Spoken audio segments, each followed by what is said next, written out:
नमस्कार विद्यार्थी मित्रांनो, विजन गव्हर्नमेंट या यूट्यूब चॅनलवरती मी आपलं सहर्ष स्वागत करते. तर फक्त 2-3 दिवस राहिले तर आपल्या एक्झामसाठी आणि शेवटच्या टप्प्यामध्ये नवीन काय वाचण्याची गरज नसते आपल्याला, कारण की पूर्ण जे अगोदरचे केलेलं आहे ते वॉशआउट होण्याची चान्सेस राहतात. त्याच्यामुळं फक्त PYQ वरती भर द्यावा लागतो. तर आपण तुमच्यासाठी आणखी तसाच एक PYQ पेपर डिस्कस करणार आहोत, जो की डिस्ट्रिक्ट कोर्ट शिपाईचा हा पेपर आहे. 2024मध्ये जे जिल्हा न्यायालयाचे झाले होते पेपर, त्यांचा हा पेपर आहे 2024मध्ये झाले. तर ते आपण पाहणार आहोत. तर तुम्ही जर का आपल्या चॅनलवरती नवीन असाल तर विजन गव्हर्नमेंटला या यूट्यूब चॅनलला लाईक करा, शेअर करा आणि सबस्क्राईब करा. जर का तुम्हाला आपलं कंटेंट वगैरे आवडत असेल तर सबस्क्राईब मात्र नक्की करा. तर चला सुरू करूया. जिल्हा न्यायालयाचा, जो की 2024मध्ये हा पेपर झाला होता. 4 शिफ्टमध्ये झाला होता हा पेपर. तर 14/2/2024चा हा पेपर आहे. शिपाई आणि हमाल पदासाठी पाहत आहोत. तर पहिला प्रश्न, त्याच्यामध्ये बेसिक मराठी आणि इंग्रजीचं प्रश्न दिलेले आहेत, तर ते आपण डिस्कस करू. बाय चान्स जर का आपल्या एक्झामला एखाद क्वेश्चन आला तर आपला टॅकल करता आला पाहिजे, त्याच्यासाठी आपण हा पेपर पाहणार आहोत. तर पहिला प्रश्न असा आहे, select the most appropriate verb from the given option to fill in the blank for the given sentence. रिकामी जागा दिलेली आहे, त्याच्यामध्ये आपल्याला वर्ब टाकायचा आहे त्याच्यामध्ये. तर असं वाक्य आहे, आय हॅव रिकामी जागा द बाथरूम. आय हॅव रिकामी जागा द बाथरूम आणि ऑप्शन दिलेले आहे clean, cleans, cleaning, been clean. तर या प्रश्नाचं उत्तर आहे ए, ऑप्शन ए म्हणजे क्लीन. तर इथे टू हॅव दिलेला आहे, म्हणजे हॅव दिलेला आहे इथे, आणि हॅव नंतर कधीही वर्बचा तिसरा फॉर्म येतो. इथे हॅव दिलेला आहे आणि हॅव नंतर कधीही वर्बचा तिसरा फॉर्म येतो, आणि क्लीनचा जो तिसरा फॉर्म आहे तो CLE क्लीनड असा आहे. त्यामुळे या प्रश्नाचं उत्तर ए म्हणजे क्लीनड हे आहे. क्लीन्स होणार नाही, कारण की आय नंतर कधीही सिंग्युलर वर्ब कधी येत नाही, तर याला एस लागलेला आहे क्लीन्सला, त्यामुळे हे प्रश्नाचं उत्तर नाही आहे. क्लिनिंग हे कधीही चालू काळामध्ये दाखवलं जातं, क्लिनिंग. तर त्याच्या अगोदर, क्लिनिंगच्या अगोदर कधीही टू बीची रूपं आली पाहिजे.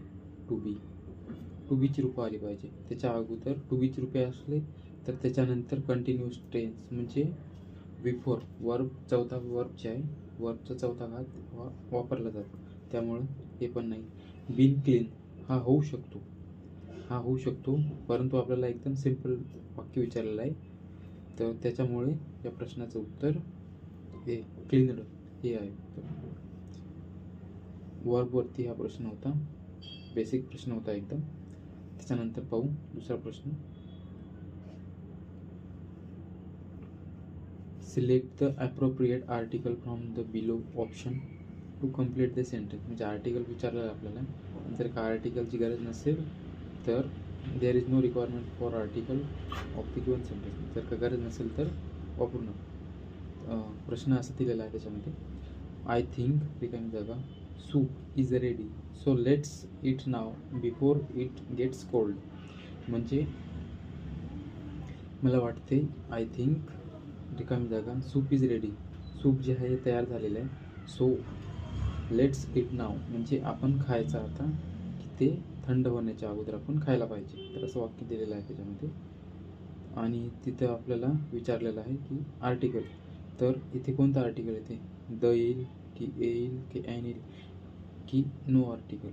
तर याच्यामध्ये ए आणि ॲन हे कधी येतात, जेव्हा सामान्य नाम येते तेव्हा ए आणि ॲन आर्टिकल, आणि ती एकच वस्तू असली पाहिजे. इथे सूप जे आहे याच्या अगोदर ए आणि ॲन येणार नाही, हे स्वराच्या अगोदर येते आणि हा व्यंजनाच्या अगोदर.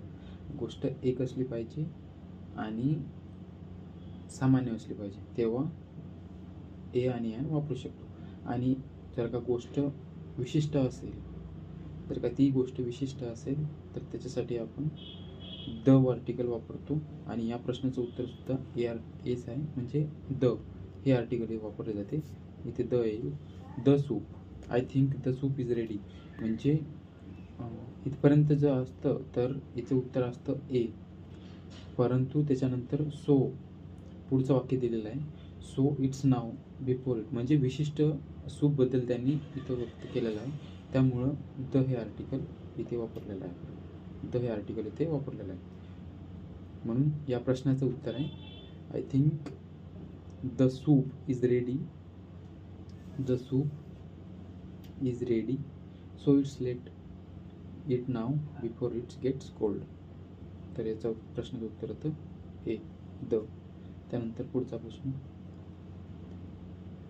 Select the most appropriate superlative degree विचारलेलं आहे of the comparison option that the given option to complete the below sentence. म्हणजे आपल्याला डिग्री विचारलेली आहे आणि प्रश्न असा दिलेला आहे,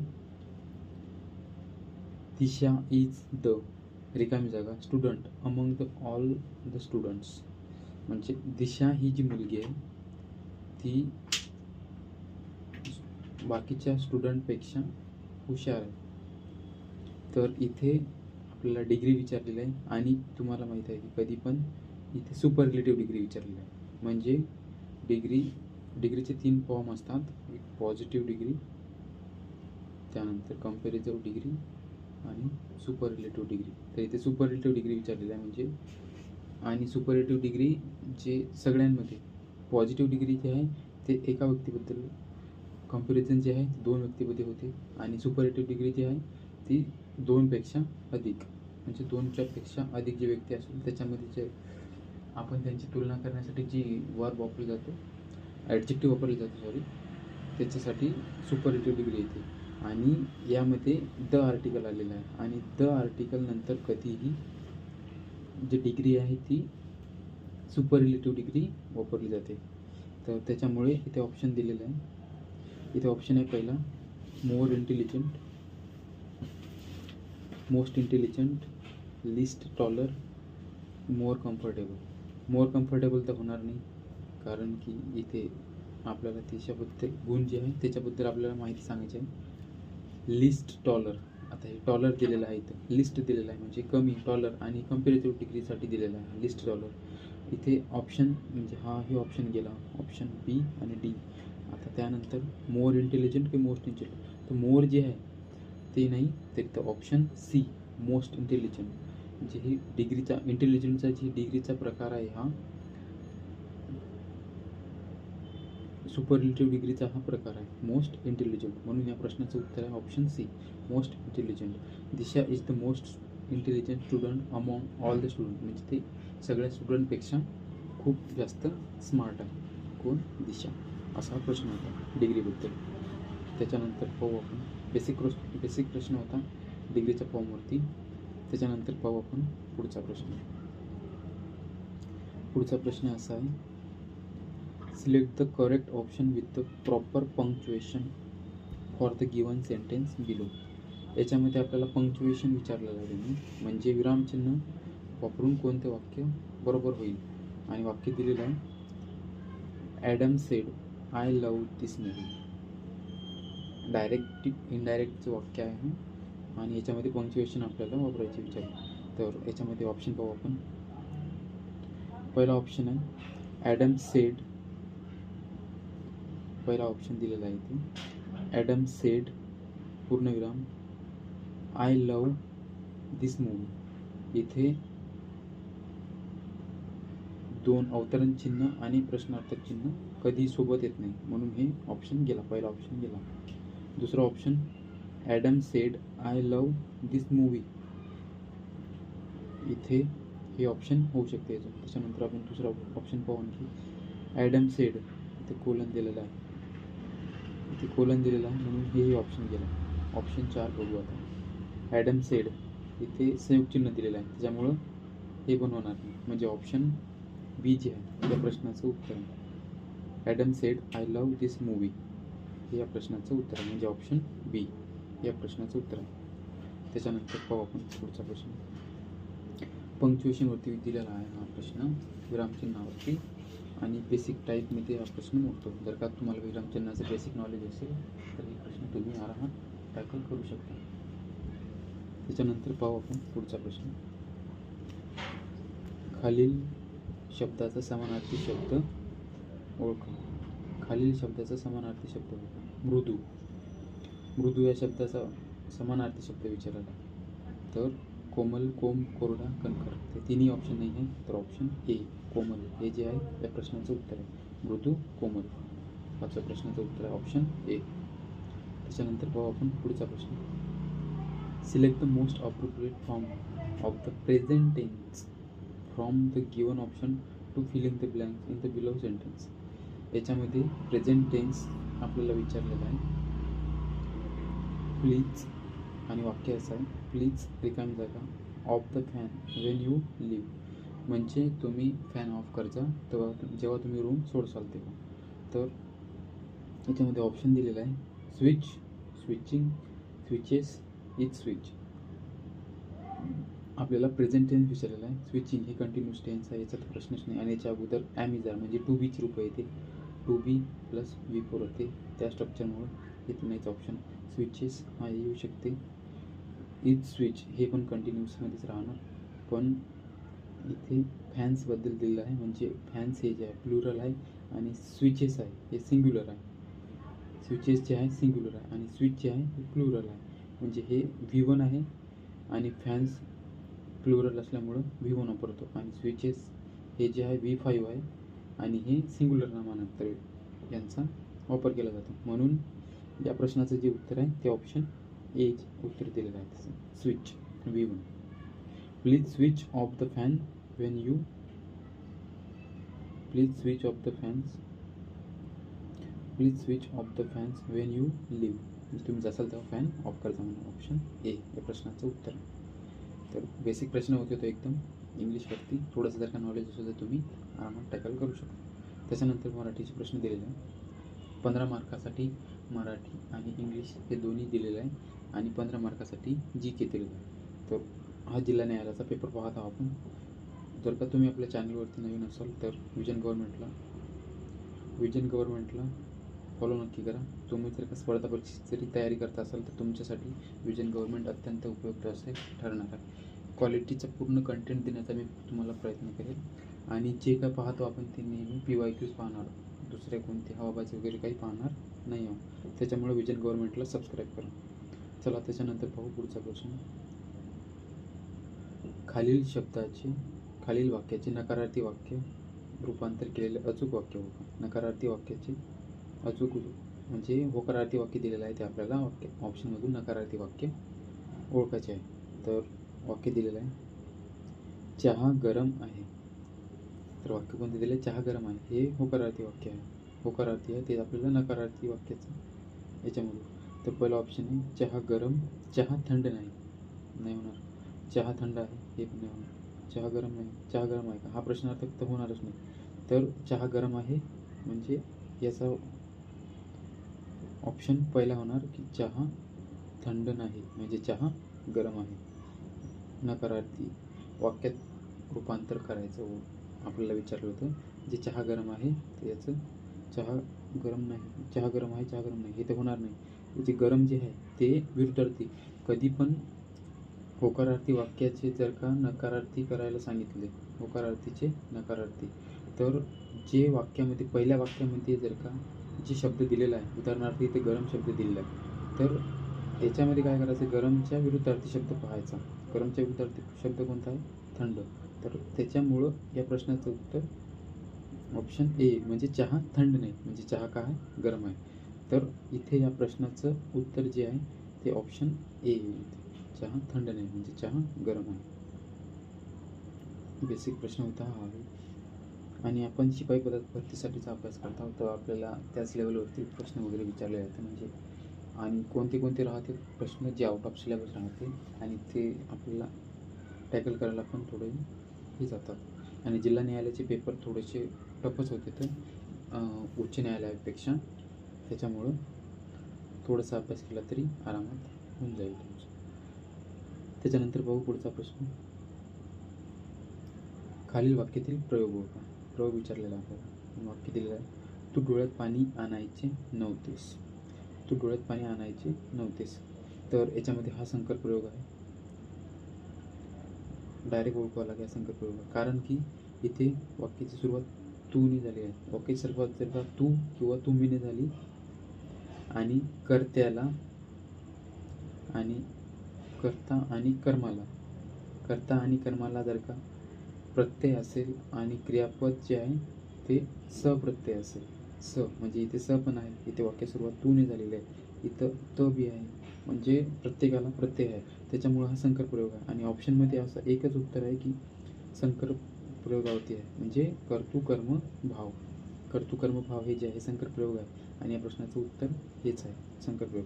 समापन कर्मणी म्हणजे काय होते? समापन म्हणजे ज्यामध्ये क्रिया पूर्ण होण्याची, क्रिया पूर्ण झाल्याची सूचित होते आपल्याला. क्रिया पूर्ण झाली, उदाहरणार्थ माझा व्हिडिओ बनवून झाला, तुमचा अभ्यास करून झाला, म्हणजे क्रिया पूर्ण झाल्याची जे आपल्याला याच्यामध्ये बोध होतो तेव्हा समापन कर्मणी.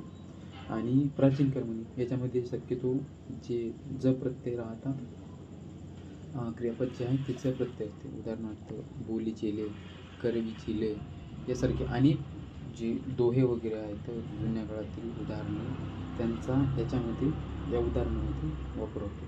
आणि नवीन कर्मणी म्हणजे काय आहे तर किंवा कर्मकर्तरी सुद्धा म्हणतात. कर्मकर्तरी सुद्धा म्हणतात. आणि कर्मकर्तरी याच्यामध्ये जो कर्ता आहे, कर्त्याला कडून हा प्रत्यय असतो.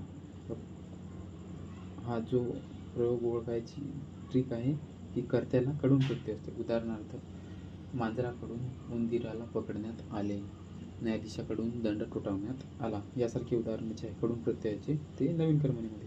आणि आपल्याला इथे विचारले होते याच्यामध्ये, या वाक्यामध्ये की तू डोळ्यात पाणी आणायचे नव्हतेस. तर हा क्लिअरली कळत आहे की हा संकर प्रयोग. आणि ऑप्शन सुद्धा एकच आहे, म्हणून या प्रश्नाचं उत्तर ऑप्शन ए, कर्तृ भाव संकर प्रयोग.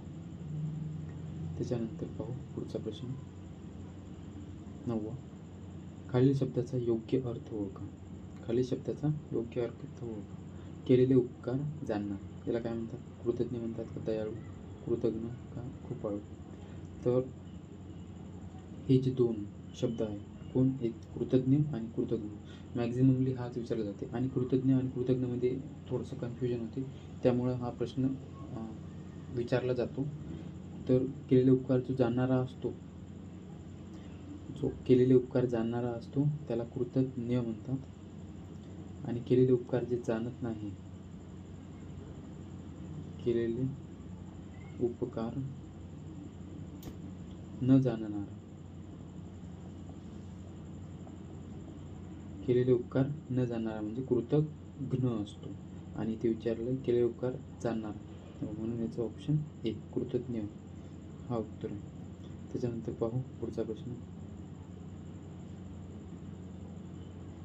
खालील वाक्याचे नकारार्थी वाक्यात रूपांतर केलेले अचूक वाक्य ओळखा. म्हणजे होकारार्थीचे नकारार्थी हा दुसरा प्रश्न आहे वाक्याचे प्रयोग म्हणजे वाक्य रूपांतरावरती. आणि इथे प्रश्न आहे, तुम्हाला एक ट्रिक सांगितली होती मी, जे शब्द दिलेला आहे वाक्यामध्ये त्याचा डायरेक्ट विरुद्धार्थी शब्द पाहून उत्तर काढून घ्यायचं. आणि शेवटी होकारार्थी असेल तर आहे पाहायचं, शेवटी क्रियापद. आणि नकारार्थी जर का विचारला तर नाही हा शब्द. आता इथे तुम्हाला सांगतो, स्त्रियांचा अवमान करणे, स्त्रियांचा अवमान करणे हा अधर्म आहे. स्त्रियांचा अवमान करणे हा अधर्म आहे. तर ऑप्शन दिलेला आहे, स्त्रियांचा अवमान करणे हा धर्म आहे, स्त्रियांचा अवमान करणे हा अधर्म आहे का, प्रश्नार्थक दिलेला आहे. म्हणजे ऑप्शन डायरेक्ट रिमूव्ह झाला इथून, हा ऑप्शन रिमूव्ह झाला. स्त्रियांचा अवमान करणे हा अधर्म नाही, स्त्रियांचा अवमान करणे हा धर्म नाही. तर इथे चारही ऑप्शनमध्ये सुरुवातीचं आहे ते बरोबर दिलं आहे. तर इथे काय दिलं आहे, शेवटी काय दिलं आहे, अधर्म दिलेलं आहे, अधर्म आहे दिलं आहे. तर आपल्याला याच्या विरुद्धार्थी पाहायचं आहे. तर विरुद्धार्थी, धर्माच्या विरुद्धार्थी अधर्म, तर अधर्माच्या विरुद्धार्थी धर्म, आणि शेवटी नाही.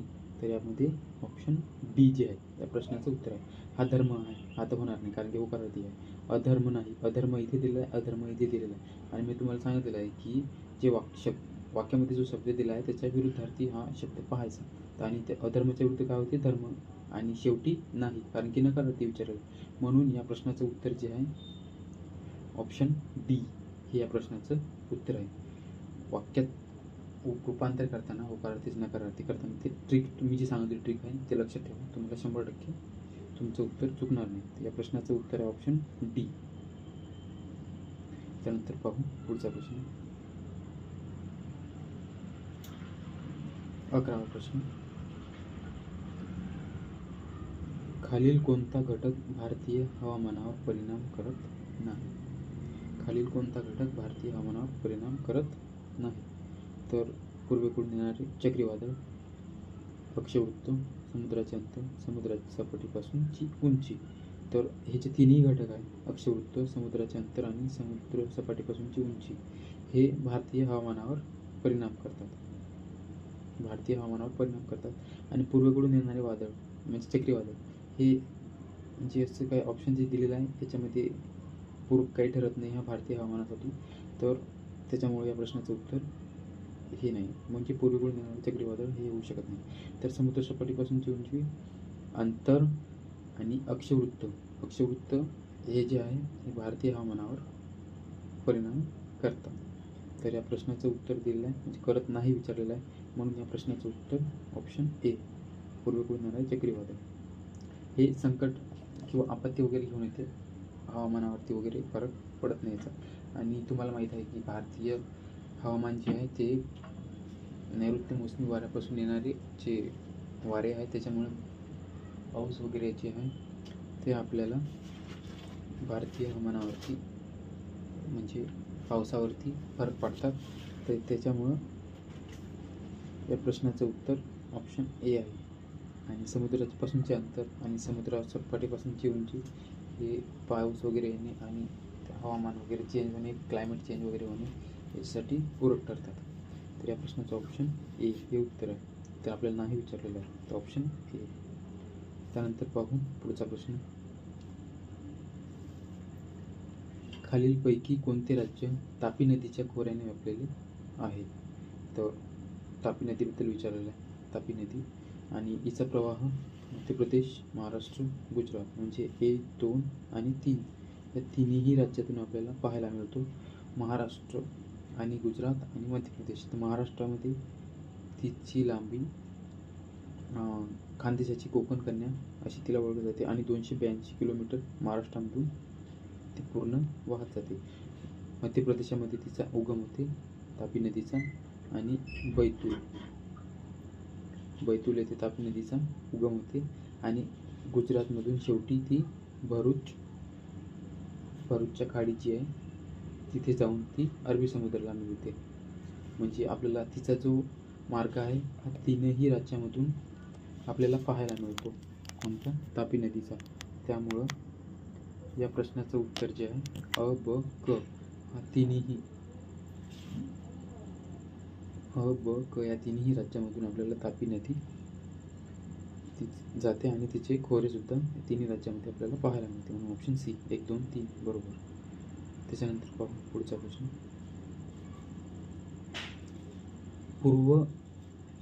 13वा प्रश्न चालू आहे. खालीलपैकी कोणता जैन धर्माचा पवित्र ग्रंथ आहे?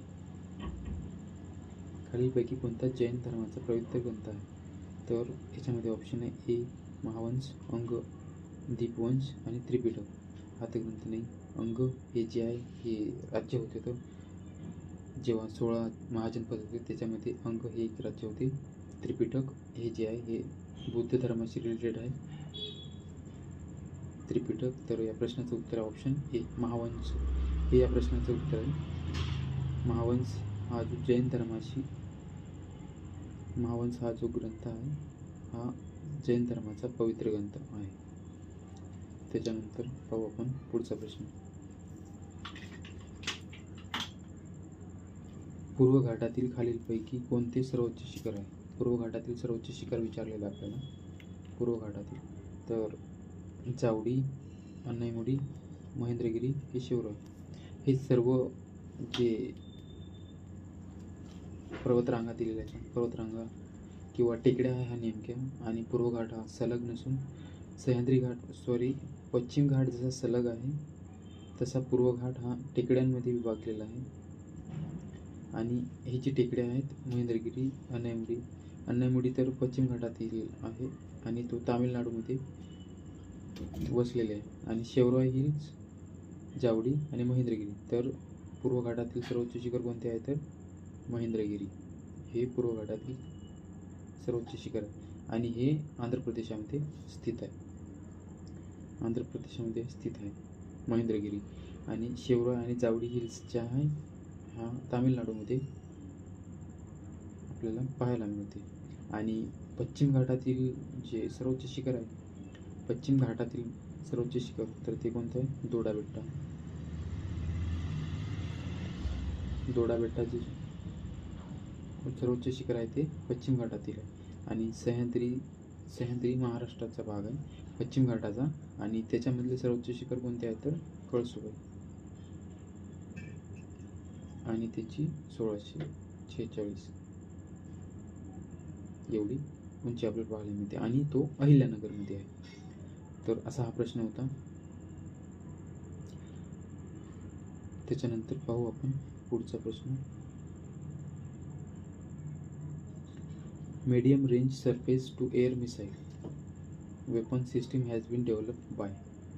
हा प्रश्न आहे जीकेचाच प्रश्न आहे, फक्त ते प्रिंट मिस्टेक वगैरे आहे त्याच्यामुळं हा इंग्लिशमध्ये कॉपी करण्यासाठी वेळ वगैरे नसेल भेटला, त्याच्यामुळं हा कॉपी न करता इंग्लिशमध्ये जसा तसा विचारलेला.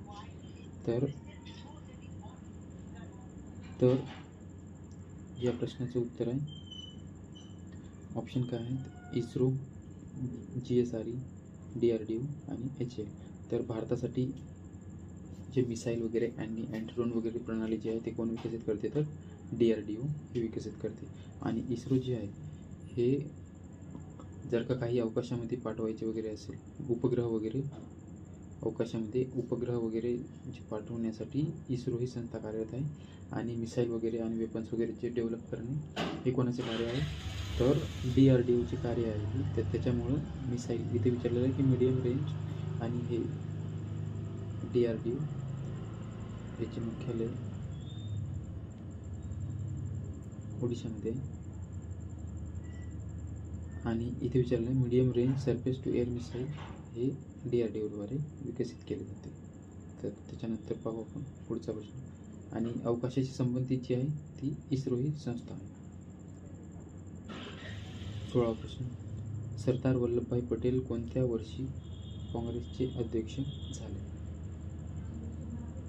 तर सरदार वल्लभभाई पटेल काँग्रेसचे कोणत्या वर्षी, म्हणजे तुम्हाला जी अधिवेशन झालेत काँग्रेसची तर त्याच्यामध्ये अध्यक्ष कोण केव्हा होते ते विचारलेलं आहे. आणि इथे विचारलेलं आहे की सरदार वल्लभभाई पटेल केव्हा होते. तर हे 1931चं जो अधिवेशन झालं होतं 1931चं अधिवेशन. आणि हे अधिवेशन झालं होतं कराची येथे. आणि त्याचे अध्यक्ष जे आहे सरदार वल्लभभाई पटेल आपल्याला पाहायला मिळते. आणि आपली जी राष्ट्रीय काँग्रेसची होती राष्ट्रीय काँग्रेस, तर राष्ट्रीय काँग्रेसची स्थापना पाहून घेऊ आपण थोडक्यात. तर 28 डिसेंबर 1884 मध्ये याची स्थापना झाली होती. आणि याची स्थापना कोणी केली होती तर ॲलन ह्यूम हा जो इंग्रज अधिकारी होता, निवृत्त अधिकारी होता, तो त्याने जे आहे ही त्याच्या मदतीने म्हणजे जे सहकारी होते तर सहकारी म्हणजे त्याच्या सुरेंद्रनाथ बॅनर्जी वगैरे, दादाभाई नौरोजी, बिमलचंद्र बॅनर्जी हे त्यांचे सहकारी होते. आणि यांच्या मदतीने जे आहे ही राष्ट्रीय काँग्रेस स्थापन करण्यात आली होती. आणि हिची अधिवेशन जी झाली होती 1885 जे आहे तेथे यांचे पहिले अधिवेशन झाले होते. आणि त्याचे पहिले अध्यक्ष होते कोण उमेशचंद्र बॅनर्जी. आणि याला नखशिकांत इंग्रज असे म्हटले जायचे, कारण की यांना पूर्ण जे राहणीमान वगैरे होतं ते पूर्ण इंग्रजांसारखे होते, त्याच्यामुळे त्यांना नखशिकांत इंग्रज असे ओळखले जाते. कोणाला? उमेशचंद्र बॅनर्जी यांना. आणि सरदार वल्लभभाई पटेल जे आहे म्हणजे लोहपुरुष, याच्यावरती प्रश्न वगैरे विचारलेले आहेत, कारण की यांनी भारतचे 560 जे संस्थानिक होते तर यांना एकत्र करण्याचं जे श्रेय जाते तर ते सरदार वल्लभभाई पटेल यांना जाते. त्यामुळे यांना लोहपुरुष असे म्हटले जाते. आणि 1931चे जे अधिवेशन झाले होते, 1931चे जे अधिवेशन झाले होते ते कराची येथे झाले होते आणि त्याचे अध्यक्ष जे आहे ते सरदार वल्लभभाई पटेल आपल्याला पाहायला मिळते. तर त्याच्यानंतर पाहू आपण पुढचा प्रश्न क्रमांक 16. तर चला पाहूया आपण पुढचा प्रश्न, जो की 17वा नंबरचा प्रश्न आहे. प्रश्न असा आहे की ड्युरंड कप स्पर्धेची सुरुवात रिकामी जागा या ठिकाणी झाली होती. तर ड्युरंड कप या स्पर्धेची सुरुवात कधी झाली होती? तर ऑप्शन पाहून घेऊ आपण. पहिला ऑप्शन आहे कटक, दार्जिलिंग, सुरत की शिमला. तर या प्रश्नाचं उत्तर आहे शिमला, जे की हिमाचल प्रदेशामध्ये आहे. आणि ड्युरंड कप जे आपलं फुटबॉलशी संबंधित आहे हा कप. आणि याची स्थापना जी आहे म्हणजे सुरुवात जी आहे ती कोणी केली होती? तर 1888मध्ये भारताचे जे परराष्ट्र सचिव म्हणजे ब्रिटिशकालीन भारत परराष्ट्र सचिव, तर ते कोण होते? तर त्यांचं नाव होतं सर मॉर्टिमर ड्युरंड. आणि यांच्या नावावरूनच या कपची सुरुवात करण्यात आली होती. आणि 1888मध्ये ही जी स्पर्धा आहे ही सुरू झाली होती. आणि ही आशियातील सर्वात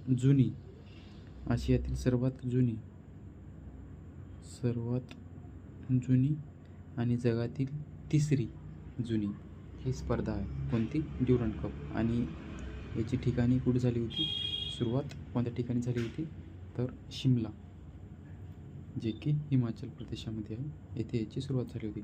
आणि ब्रिटिशकालीन भारतामध्ये शिमला ही जी आहे म्हणजे लॉर्ड डलहौसीचा कार्यकाळ किती आहे? 1848 ते 1856, जे की विधवा पुनर्विवाहाशी संबंधित आहे. कोण? लॉर्ड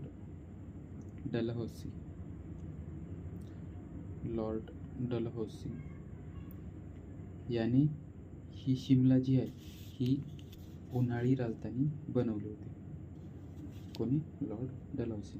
आणि ड्युरंड कपची सुरुवात कुठे झाली होती? त्याच्यामुळे शिमला येथून सुरुवात झाली होती 1888मध्ये. त्याच्यानंतर पाहू आपण पुढचा प्रश्न असा आहे, यजुर्वेदातील विधी खालीलपैकी कोणत्या व्यक्तीने केल्या? प्रश्न आउट ऑफ सिलेबस आहे, सिलेबसमधलाच आहे, बट आपल्या वाचनामध्ये वगैरे आला नसेल असं मला वाटते, कारण की आजपर्यंत मी सुद्धा हा प्रश्न पाहिला नव्हता. आणि प्रश्न असा दिलेला आहे की यजुर्वेदातील विधी खालीलपैकी कोणत्या व्यक्तीने केल्या? तर अध्वर्यू हा जो प्रश्न आहे या प्रश्नाचं उत्तर आहे अध्वर्यू. तर यजुर्वेद, तर आपल्याला माहीत आहे की 4 वेद आहेत. आणि त्याच्यामध्ये पहिला ऋग्वेद हा सर्वात जुना वेद आहे. आणि याच्यामध्ये पहिला वेद असून विविध शक्तींना देवता मानलेला आहे याच्यामध्ये ऋग्वेदामध्ये. त्यानंतर दुसरा जो आहे यजुर्वेद हा जो आहे त्याच्यामध्ये यज्ञाविषयी माहिती दिलेली आहे. यज्ञाविषयी माहिती कोणती आहे त्या वेदामध्ये दिली आहे? तर यजुर्वेदामध्ये. आणि त्याच्यानंतर सामवेद जो आहे हा संगीताचा पाया मानला जातो. संगीताचा पाया कोणता वेद आहे? तर तो सामवेदाला ओळखले जाते. आणि यंत्राच्या वेळेस म्हणण्याचे मंत्र वगैरे आहेत त्याचे तालासुरात म्हणायचे आहेत, तर त्याचा उल्लेख कशामध्ये दिला आहे? तर तो सामवेदमध्ये. आणि चौथा वेद आहे अथर्ववेद. तर अथर्ववेदामध्ये हा शेवटचा वेद आहे. आणि जीवन कसे जगायचे, त्याच्यानंतर आयुर्वेद यज्ञ याचाच एक भाग आहे, जे आयुर्वेद औषध वगैरे आहेत ना, तर वेगवेगळ्या प्रकारच्या वनस्पतीचा वापर करून औषध वगैरे बनवणे, तर हा अथर्ववेदाचाच एक भाग आहे. आणि याच्यामध्ये आपल्याला विचारलं आहे की यजुर्वेद, तर यजुर्वेदामध्ये यज्ञविषयी माहिती दिलेली आहे की यज्ञ कसा करायचं आहे, काय करायचं आहे, याची माहिती आपल्याला यजुर्वेदामध्ये पाहायला मिळते. आणि ते विचारले होते की कोणत्या व्यक्तीने केल्या विधी जे आहेत ते कोणत्या व्यक्तीने लिहिल्या, तर अध्वर्यू या प्रश्नाचं उत्तर आहे. 18 प्रश्नाचं उत्तर ऑप्शन ए. त्याच्यानंतर पाहू आपण पुढचा प्रश्न. खालीलपैकी कोणत्या राष्ट्रीय आंदोलनाने ब्रिटिश राजवटीला विरोध करून आत्मसहाय्य, स्थानिक उद्योग, राष्ट्रीय शिक्षण हे भारतीय भाषांचा वापर अशा कल्पनांना प्रोत्साहन दिले गेले होते, तर हेच ऑप्शन ए म्हणजे स्वदेशी आंदोलन या प्रश्नाचं उत्तर आहे. आणि स्वदेशी आंदोलन जे आहे हे 1905 मध्ये सुरू करण्यात आलं होतं.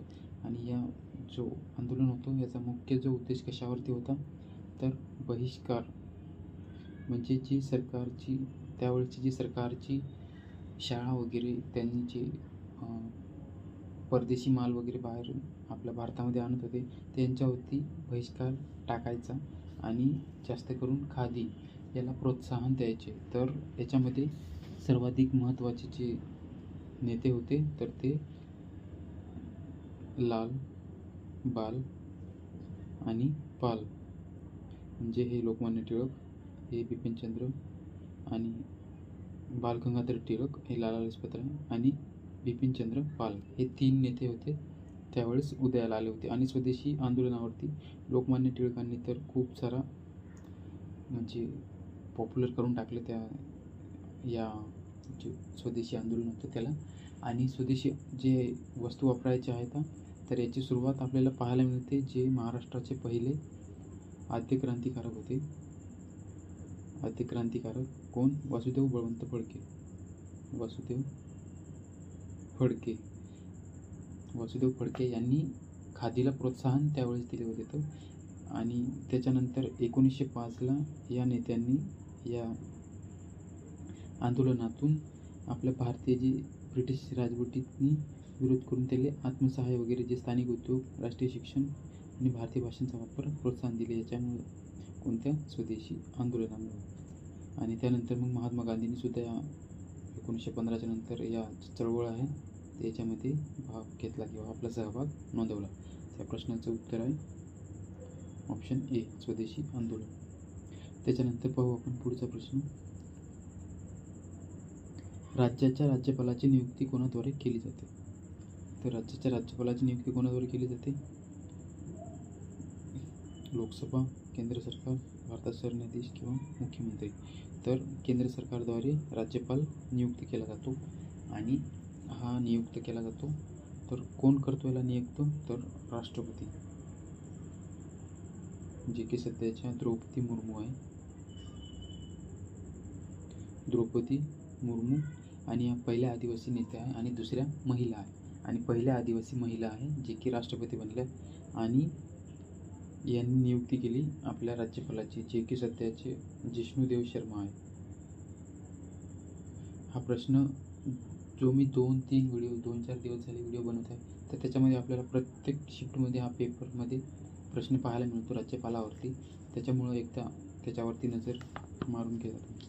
आणि त्यानंतर या प्रश्नामध्ये विचारलेलं आहे की त्याची नियुक्ती कोण केली जाते? तर नियुक्ती राष्ट्रपतीद्वारे म्हणजे केंद्र सरकारद्वारे याची नियुक्ती केली जाते. म्हणजे या प्रश्नाचं उत्तर आहे ऑप्शन बी, जे की केंद्र सरकार. तर पाहू आपण त्यानंतर पुढचा प्रश्न. 22वा प्रश्न. विंचू खालीलपैकी कोणत्या प्राणी प्रसृष्टीशी संबंधित आहे? विंचू या प्राणी कशामध्ये त्याचा समावेश होतो हे विचारलेला आहे. तर ऑप्शन आहे मोलुस्का. तर मोलुस्कामध्ये होते का?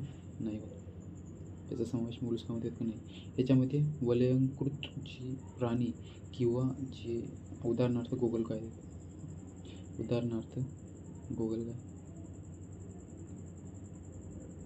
म्हणजे ज्यांचे शरीरावरती कवच असते, कवचधारीचे प्राणी आहेत ते मोलुस्कामध्ये यांचा समावेश होतो. तर विंचू याचा जो समावेश आहे तर तो ऑर्थ्रोपोडामध्ये याचा समावेश होतो.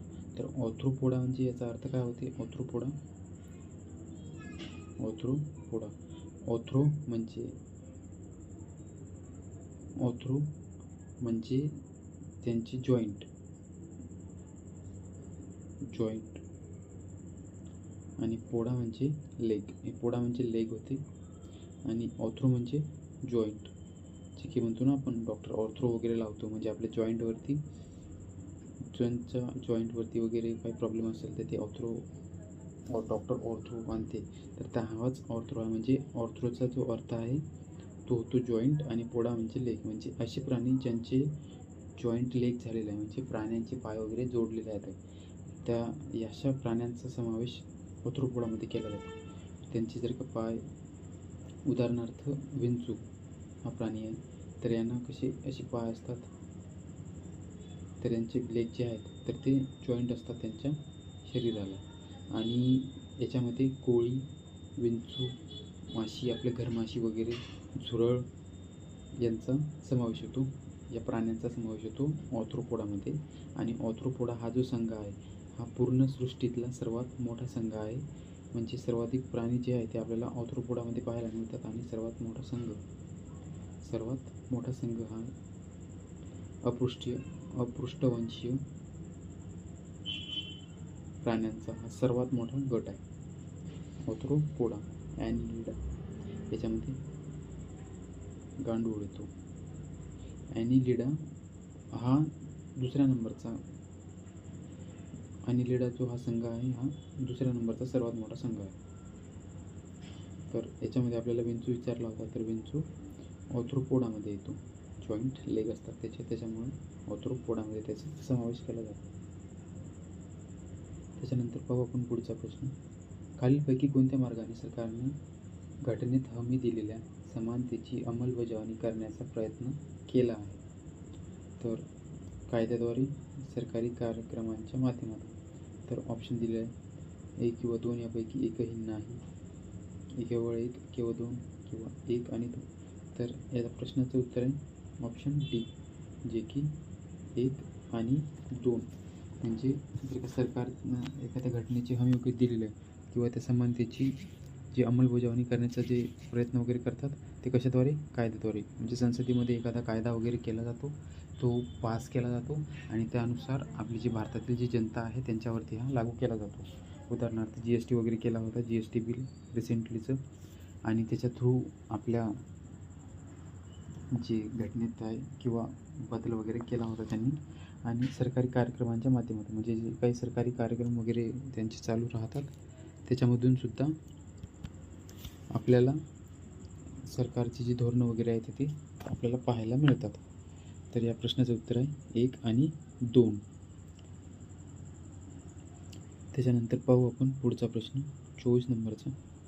तर ऑक्टोबर 2023 कोणत्या राज्य सरकारने औद्योगिक प्रदूषण धोरण राखण्यासाठीचा प्रयत्न केला होता? तर याच्यामध्ये ऑप्शन ए दिल्ली हे या प्रश्नाचं उत्तर आहे. हा करंट अफेअरचा प्रश्न होता आणि त्यावेळेसचा करंट अफेअरचा प्रश्न होता हा. तर तुम्ही रिसेंटली जे जानेवारीपासून त्याच्या चालू घडामोडी आहे त्यावरती एकदा ओव्हरलुक करून घ्या. त्याच्यानंतर पाहू आपण पुढचा प्रश्न 25वा. खालीलपैकी कोणत्या राज्याच्या केंद्रशासित प्रदेशातील शेतकऱ्यांनी आयात केलेल्या US सफरचंदावरील कर कमी करण्याच्या भारताच्या निर्णयाचा निषेध केला? हा त्यावेळेसचा करंट अफेअरचा प्रश्न आहे आणि हा जरी अभ्यास तरी नसता तरी थोडंफार लॉजिक लावून आपण हा क्वेश्चन टॅकल केला असता. तर याच्यामध्ये दिलेलं आहे त्यांनी की सफरचंदाबद्दल, सफरचंद कर कमी. तर सफरचंद माहिती आहे आपलं US सफरचंदावरील कर. तर आपल्या भारतामध्ये सफरचंदाची प्रोडक्शन जे आहे ते कुठे घेतले जाते? तर एकमेव काश्मीर.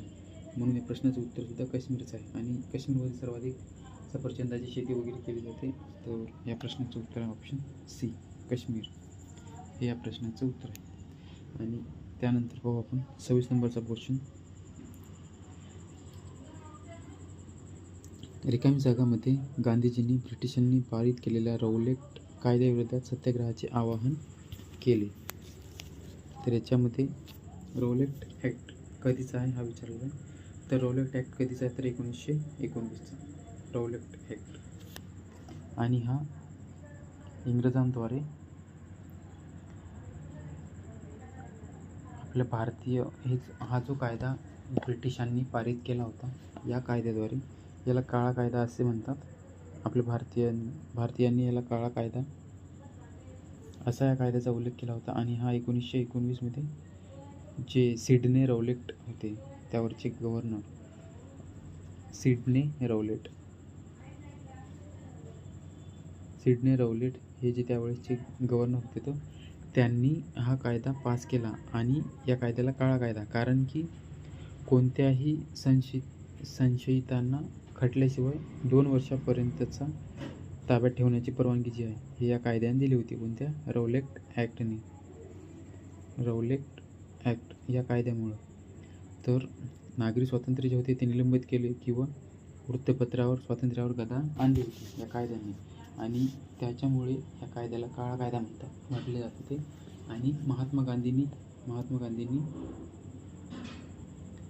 त्यानंतर ही जी चळवळ आहे ती हाती घेतली होती. आणि याच्यानंतर जे सभा भरली होती पंजाबमध्ये, आणि तेथे सर्व भारतामध्ये मार्शल ॲक्ट लावला होता. आणि त्यानंतर सुद्धा मार्शल ॲक्टमध्ये जिथे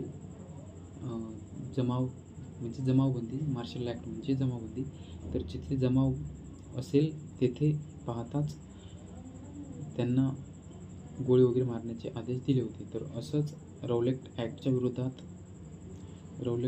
विरोधात जालियनवाला बाग हत्याकांड झाला होता. जालियनवाला बाग या ॲक्टच्या निषेधार्थची ती सभा भरली होती. तेथे जनरल डायर हा जो अधिकारी होता याने फैरी झाडल्या होत्या. आणि त्याने जवळपास 1000च्या आसपास जिथे लोकांचे मृत्यू झाला होता. आणि